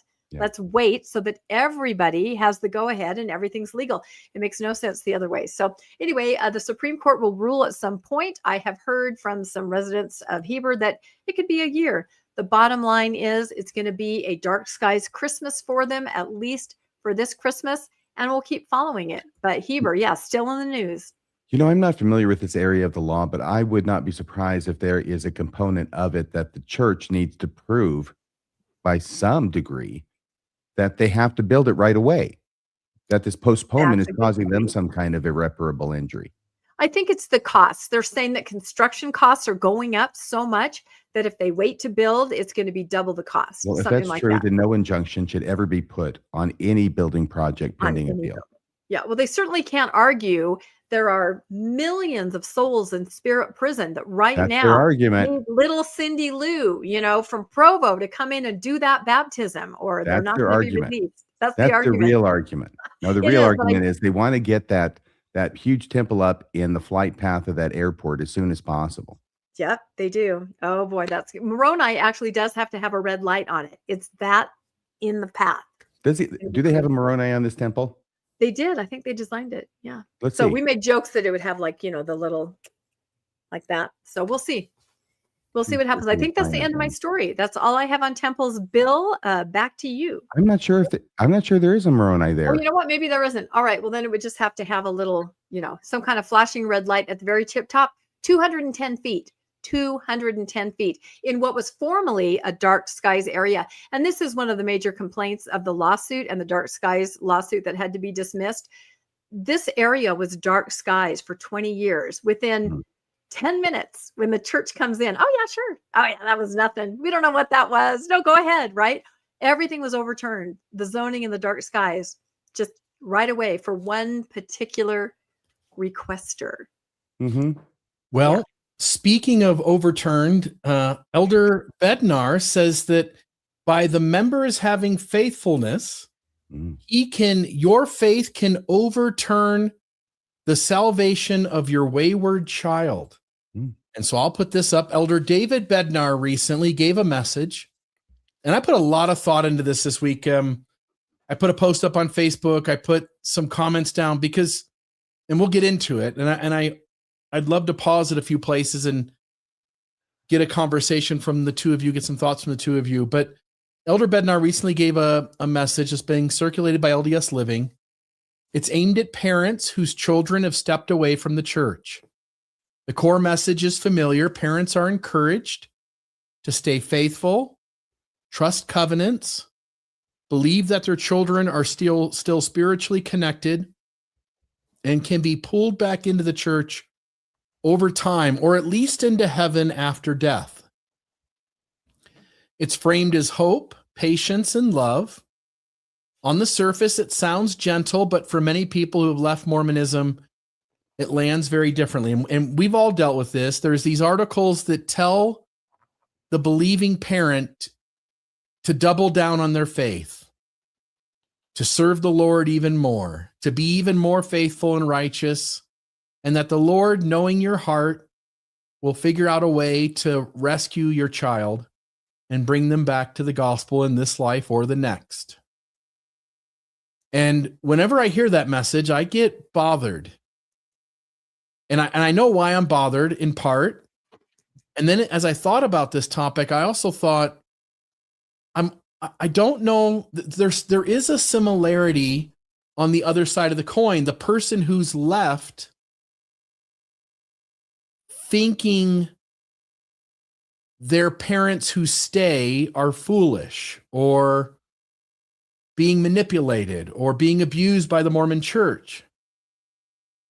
So I'll just note here, the problem is the rescue narrative that's baked into it. And this is the side that's Elder Bednar's side and the gospel teaching side. The talk treats the person who left as someone who is lost, confused, or temporarily mistaken, rather than someone who made a thoughtful, informed decision. It centers around the parent's faith and endurance while completely ignoring the agency and inner world of the person who stepped away. There's no space for the possibility that leaving was healthy, that it was necessary, or even moral. The underlying message is simple. You didn't really choose this. Speaking about the wayward child, we know better. We, the church, know better. We, the church leaders, know better. We, the righteous parents, know better, and we'll wait you out.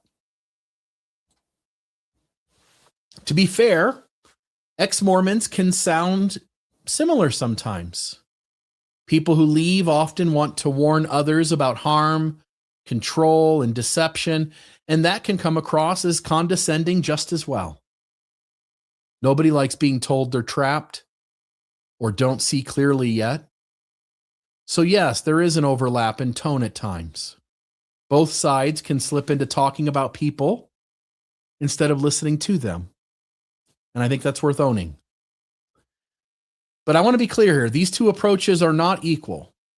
The church is asking parents to emotionally and spiritually pull someone back into a high-demand system that controls identity, family relationships, money, sexuality, and fear of eternal consequences. Ex-Mormons, at their best, are doing the opposite. They're pointing out harm and offering information without authority, without punishment, and without any requirement for submission. One direction tightens control, and the other one expands choice. That's why Bednar's framing in the church's theology around this is unhealthy. It doesn't respect adult autonomy. It treats grown adults making informed choices as eternal children always to be saved. And it reinforces belief persistence at the cost of real relationships. It teaches parents to hope against their child's lived reality rather than engage it. But here at the Mormon Newscast, we say to those still in the church, you can love your kids, your friends, your loved ones who have stepped away without treating them like a future reactivation project. And until the church learns the difference between love and control, messages like this will keep deepening the divide rather than healing it. And so the thing I wanted to just point back at the two of you and get your thoughts is, one, anything else you want to say about why this gospel message just rubs wrong with those of us who have put in the hard work to deconstruct and leave? And two, do we notice the other side of the coin in how we think about those who stay, that there is a part of our approach that's also condescending towards them as well? Your thoughts? Well, I will say great synopsis of that. And if you want to read his actual remarks, go over to the church newsroom, because he actually says there's some kind of metaphysical thing that happens, this pull, from a spiritual parent that remains in on the child. He says, I don't know how it works, but he alludes to this, this metaphysical process, which I think is very deceptive, because I know my parents probably would have bought into that had they known that I had a podcast, which they didn't. But to me, I find this extremely distasteful for exactly the reasons that you outlined, Bill. It just, you don't have to deal with your child that's left. You don't even any longer have to try to meet them where they are or find out what happened. And I've seen this trend. Maybe I talked about it last time. There was a story in the Friend magazine about a little girl. The title was something like, "Why can't we go to church at Christmas?" Her parents had left the church. The article says things like, Cindy asked mommy, "Why couldn't we go to church?" And her mom just sadly shook her head, but wouldn't answer.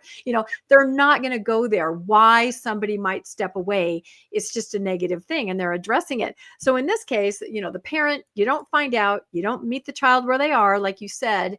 By child, I mean, could be an adult child like me.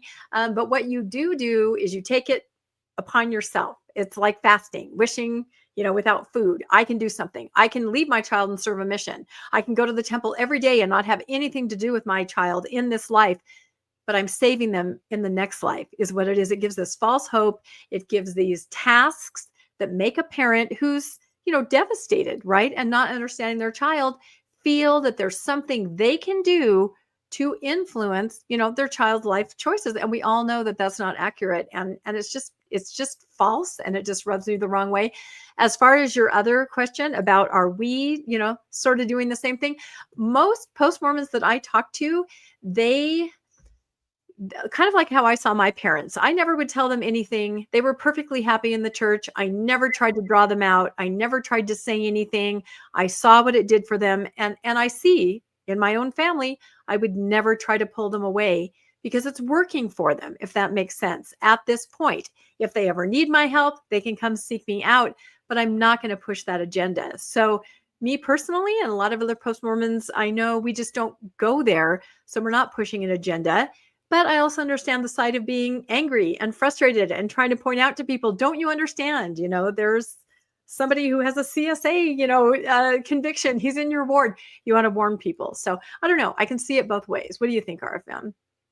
I have three things about this. The first thing is all the guilt that now they're putting on the parents. You're not doing enough. Now it's up to you to get your wayward kid back in the church. It's your fault he left in the first place. And now it's your fault if he doesn't come back because you're not doubling down enough. Because if you do, he will come back, right? So, this is the kind of thing that Elder Bednar is saying. You should be ashamed of yourself for saying that, Elder Bednar. You're smart enough to realize the implications, so don't give me that. The second thing about it is that this completely destroys his whole idea of moral agency. Even moral agency means you get punished for the bad things you do. That's what I hope for, is to get punished, or what is it? Rewarded for the bad things I do. That's what I hope for. But his idea is you get rewarded for the bad things you do, and you get blessings for the good things you do in the final judgment. How do you fit this in there? Because this is the opposite of that. This says that the good works of the parents will redound to the benefit salvifically of the child.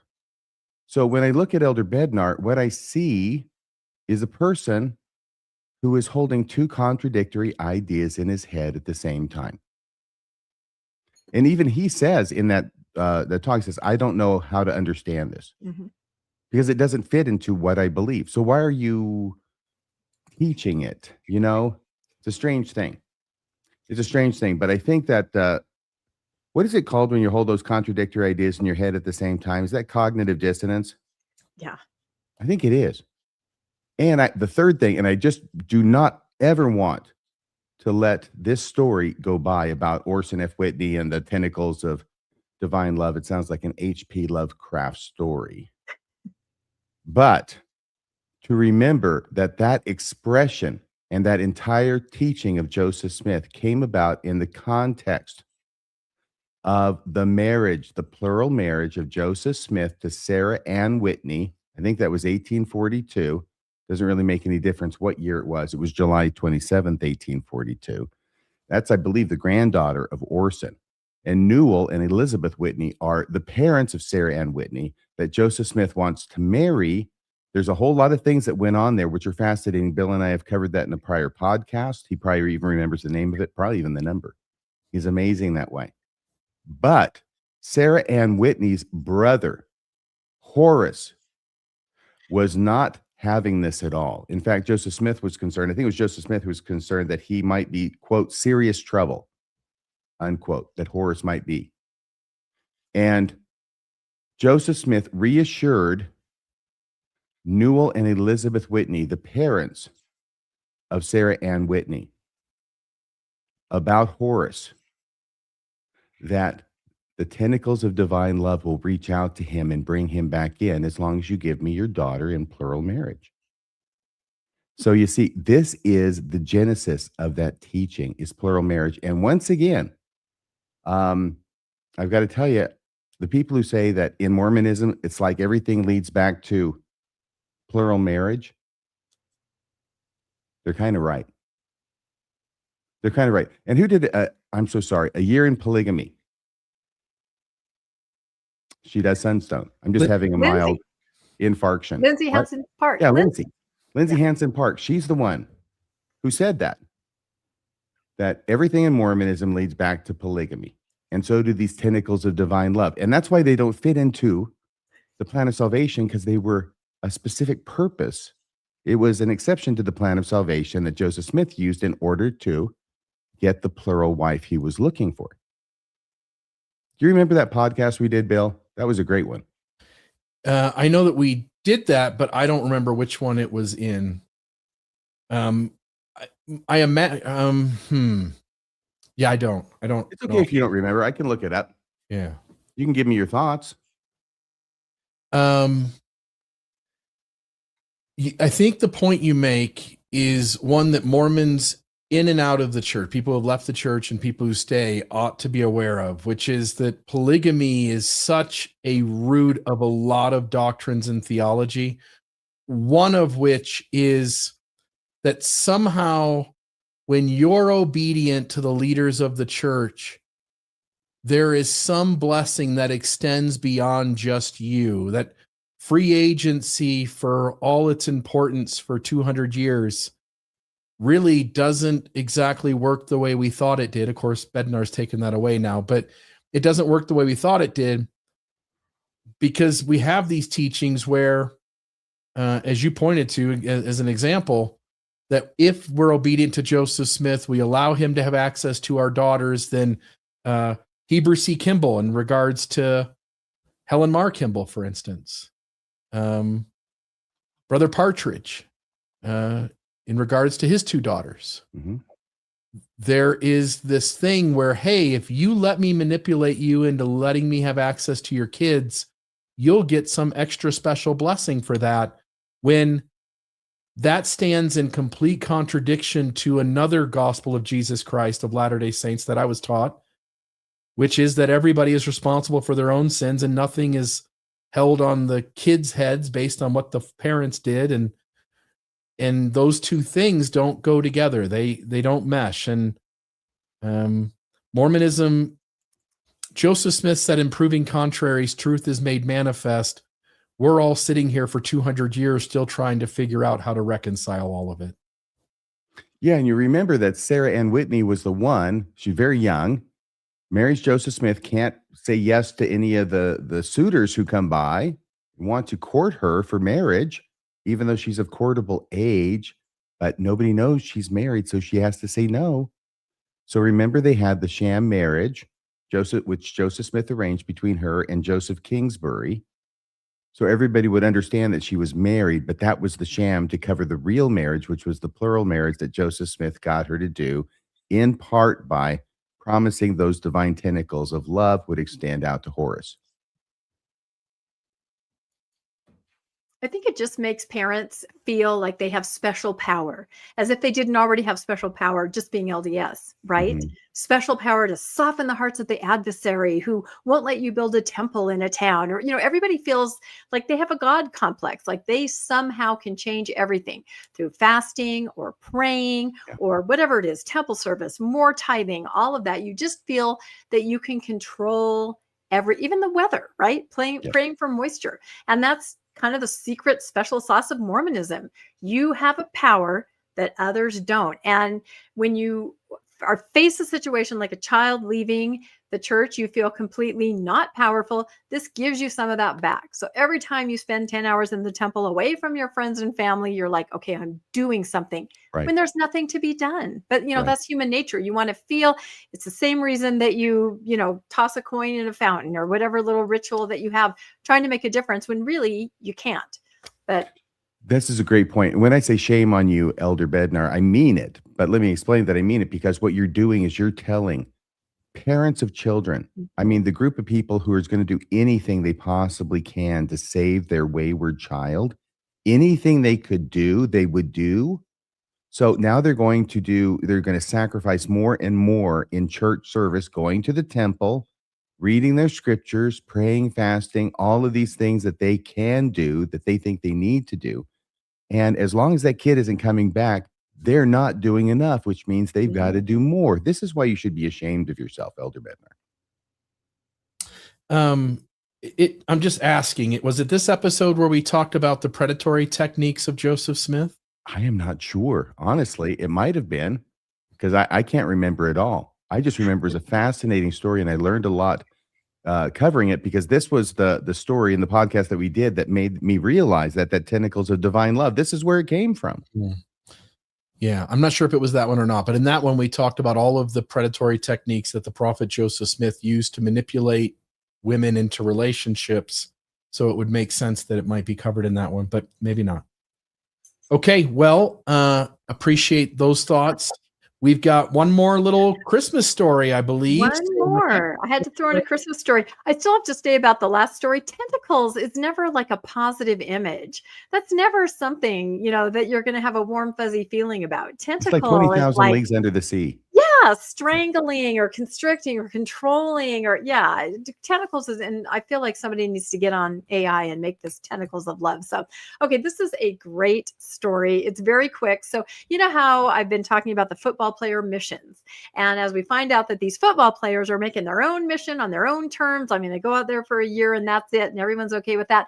And I keep saying, why can't everyone do that? Why can't everybody empower themselves to say, you know what, I'm going for a year, or I'm going to go do this? Well, here is an example. Somebody sent me this. They said, hey, I went to a community theater production over the weekend. I won't say where or when, but and it was Elf, which is a great play if you haven't seen it. And they said, when I opened the program, this person said, Buddy the Elf is played by Elder so-and-so, an actively serving missionary. Now, I don't know if he wore his name tag while he was playing Buddy the Elf. I'm not sure, but his blurb goes on to say that he's currently an active serving missionary, and he's so happy to be able to, to share his talent and good cheer and holiday spirit. And so I'm like, yes, a drama mission. This is exactly something I would like to see, but it was very positive. I have no idea of the circumstance of this, because you would have to be in a lot of rehearsals. It would take a lot of time, possibly a service missionary. It doesn't say that.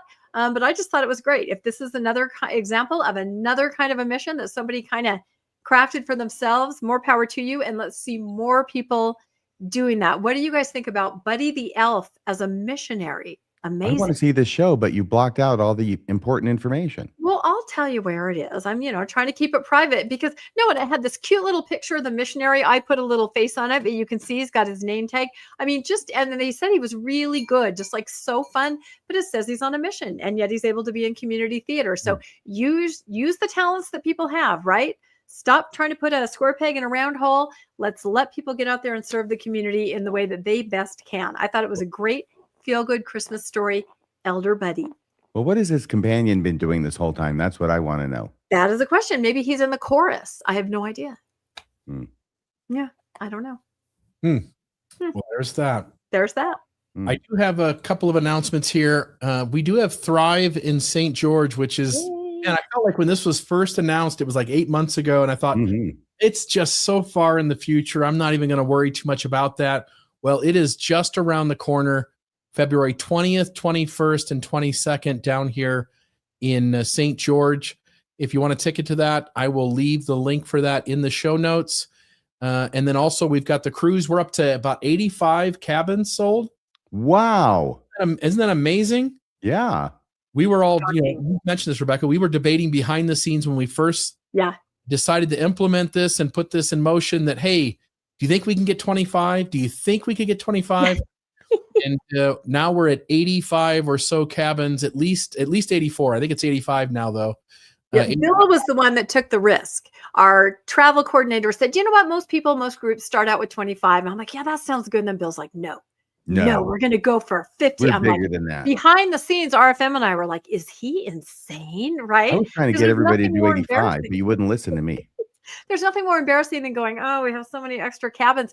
And those were going to be held for 60 days, right? We thought, oh, maybe within 2 weeks. I mean, well over that, which makes me so excited. And I have to say, we have that Facebook page, right? Once you've booked, you jump on the Facebook page. People are introducing themselves. People are making connections. People are going, hey, you're my neighbor. I mean, it is so fun to be a part of that. And we're still months and months away. I feel like we're all going to be best friends before we even get on the ship. My worry is that they'll get to know each other so well, they'll hate each other before the cruise. Okay, that could happen, but maybe, they'll hate each other, then they'll make up. There's plenty of time for all that. We have months. Well, it'll be a ton of fun. I'm putting the links in the live chat right now. Those are also in the show notes down below, so please feel free to click that if you do want to get a seat to that cruise. I will just mention, I hope you guys don't mind, I will mention we've almost got our second support group put together for a religious deconstruction trauma support group. Go to awakenandthrive.org. First group has already been in motion for about a month now, maybe 2 months actually. And we've got a waiting list for the second group. We've got maybe 10 or 11 people on that list. As soon as it hits 15, we will start that second group. So go to awakenandthrive.org, click the support group button, and it's only $60 a month. So it's essentially the idea that you can get a community support group, be able to talk about the things that harmed you in religion, but in a setting where you're going to learn the tools and resources to help you process what happened there, and to have the tools to regulate when you get activated about things, to be able to live a healthier, better second half of life. So please consider that. And then, can I tell you a word about that picture? Please. That reminds me of the picture of Joseph Smith teaching the Relief Society. Except there's 3 men and 3 women in that. And then one person I can't quite see behind her head. But it's got composed. The vibe. It's composed that way. I see what you mean. It's got the composition kind of that other picture. Well, just fewer petticoats. Not an insult, just an observation. Yeah, no worries. I'm not offended anyway, so we're good. All right, so let's move on to what we've got going this week, and let's start. Rebecca, what do you have going on? Yep, as you probably all know by now, Mormonish always has a new episode on Tuesday nights at 6 p.m. Mountain Time. This was a really fun one with Lila. We love Lila and our friend Steph H. And it's called Finding Your Awe After Mormonism. And it's based on an amazing book called Awe, which is all about, think about it, when you're in Mormonism and things inspire you, make you tear up, make you feel all amazing, you're kind of told what that is. Oh, that was the Spirit. That was the Holy Ghost. It's all kind of spelled out for you. On the other side of Mormonism, it's really important to find the thing that gives you that sense of awe, that sense of self and amazement and wonder. And it can be all kinds of different things. So we actually read this book for our book club, and it was so good that I had our presenter, Steph, bring her slides over to Mormonish, and I brought on Lila, and we just have a fantastic, it's kind of like I said, it's kind of like a girls' night out, right? Kind of a podcast. We have an awesome discussion all about what it's like to just get in touch with this incredible sense of wonder that you can have without anybody telling you what it is or what it's supposed to be on the other side of Mormonism. And this is perfect for the holidays, because the holidays are full of those awe moments, like you, RFM. You shared a picture via text of your Christmas decorations the other day. And I was like, those are amazing. And I bet you feel a little bit of awe when you look at those all set up at your house. So not really. He's like, not really. Well, I know you do. So anyway, does it mean that if you succeed in this, does that by definition make you odd? Yes, you're awed. And that's okay, because the point is you can feel small, and in that way you can find yourself. And it's pretty amazing, the things that bring you awe. A lot of post LDS discover nature kind of for the first time, and the sensations and the way that makes you feel. But it's not just nature. So anyway, tomorrow night, 6 p.m., lovely Lila, our friend Steph. It's going to be fun. Sounds wonderful. Okay, so last Friday, wasn't it? Boy, we had a heck of a good time last Friday, Bill. Yeah, we did. You addressed once again Jonah Barnes, brought Robert Boylan into the conversation. We won't share his nickname here, but brought him into the conversation and had a really fun time on Mormonism After Dark. Anything else you want to say about that episode? But folks, I think if you want to have a few good laughs and also be quite surprised at what Jonah's willing to say about the work he's willing to put in to be a scholar, that I think it's a great conversation. So anything else you want to say about that one? No, I will just, yes, it's unusual for Mormonism After Dark in that it is more structured than most, but boy, there was so much to talk about and we hacked and we slashed. Yeah. Yeah. There it is. And then you had an episode come out Saturday. Tell us about that. Mormonism just crossed over into the Twilight Zone. Yes, with Colby Reddish and Radio Free Mormon, we go after chapter 17 in the Light on Truth letter, which is the worst chapter we've encountered so far, but amazingly, and something that I'm kind of in awe of, is that this prompted, I think, the very best discussion that Colby and I have ever had on any previous chapter, because there's so little to it that it freed us up to talk about lots of other things that we wouldn't normally have gotten to. So it goes for 2 hours and 45 minutes. It's definitely worth every minute of it, I think. And if you haven't had a chance to look at it, I encourage you to do so. Excellent, excellent. So there's that. And then Wednesday night, Mormonism Live, we'll finish off this trifecta. We'll go into David Whitmer, Book of Mormon Witness. We've already done Martin Harris. We did Oliver Cowdery a couple of weeks ago. And this week, David Whitmer will examine his life, a biography of sorts of him, but also we'll examine several key moments where we get to evaluate his credibility as a Book of Mormon witness. I always find these conversations interesting. Dan Vogel helped me out a little bit this week. So if you want to hear some of Dan Vogel's insights on David Whitmer, please tune in Wednesday, 6 p.m. Mountain Time for that. And then we've got this coming up, RFM. Ho, ho, ho, ho, ho. Tell us about this. This is supposed to be the Radio Free Mormon Christmas Eve special. You can call it the Christmas special. It is going to be December 24th, Christmas Eve. Now, 5 o'clock p.m., that is actually Pacific time. It's 6 o'clock p.m. when it starts, Mountain Time. And, of course, 7 Central and 8 Eastern. It just sort of, goes up 1 hour as you go to each time zone. You probably know that. But 5 o'clock p.m., that's going to be Pacific time. I want to make that clear because I know lots and lots of people live in Utah and Idaho in the Mountain Time Zone that watch the show. So you need to know it starts at 6 o'clock p.m. We have already got a great roster of people who've responded to the bat signal, and they are ready to come on the show and share a special Christmas thought. We got a lot of people, and we're going to have a lot of fun, and there's going to be a lot of warmth and a lot of love, and I hope you'll join us. Excellent. And I just now fixed the thumbnail so that it does have that on it. So there it is, 6 p.m. Mountain. So there's that 6 p.m. Mountain time. Yeah, I'll switch that out with the thumbnail on the stream. This was a lot of fun to make this Santa Claus with your face on him. So I don't look like a jolly old elf. Whoa. I look like an old elf, but not an so angry jolly. elf. He's an angry elf. I need a good picture of you smiling. I'll be happy to swap it out. But this was the one that blended the best with Santa Claus's beard, and that mustache just blends right into the beard. So yes, this is Radio Free Krampus. Okay, well, there's that. So, folks, this has been the Mormon Newscast. Again, December 15th, 2025. The year is almost over. If you are looking, you've got a few extra dollars laying around, and you're looking to spend it as a Christmas gift in some direction to help out somebody in this space, can I highly suggest you donate to Mormonish or the Mormon Discussion Channel in honor of Rebecca Biblioteca or Radio Free Mormon and myself. I'm putting those donation links into the live chat.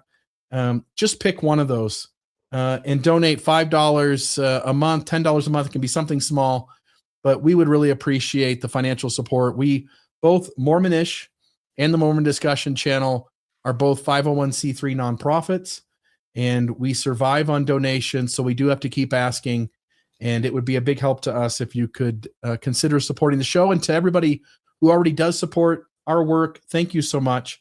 whether you support by watching, liking and subscribing, sharing with a friend, or whether it's a financial donation. But we appreciate you.